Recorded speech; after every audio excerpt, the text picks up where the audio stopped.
اللہ الرحمن الرحیم۔ السلام علیکم۔ شان اسلامک شارٹس میں آپ سب کو خوش آمدید۔ قربانی کا گوشت استعمال کرنے کی مدت۔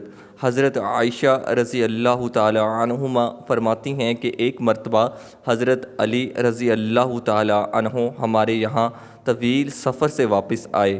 ہم نے انہیں قربانی کا گوشت پیش کیا تو انہوں نے فرمایا کہ میں جب تک نبی اکرم صلی اللہ علیہ وآلہ وسلم سے اس کے متعلق خود نہ پوچھ لوں اسے نہیں کھاؤں گا۔ چنانچہ انہوں نے آپ صلی اللہ علیہ وآلہ وسلم سے اس کے متعلق پوچھا تو آپ صلی اللہ علیہ وآلہ وسلم نے ارشاد فرمایا، ایک ذو الحج سے لے کے دوسرے ذو الحجہ تک قربانی کا گوشت کھا سکتے ہو، یعنی پورا سال اسے استعمال میں لایا جا سکتا ہے۔ دوستو حدیث پاک کا یہ آپ حوالہ نمبر دیکھ سکتے ہیں۔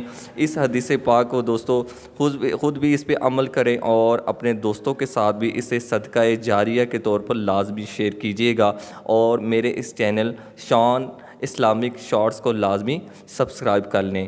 السلام علیکم ورحمۃ اللہ وبرکاتہ۔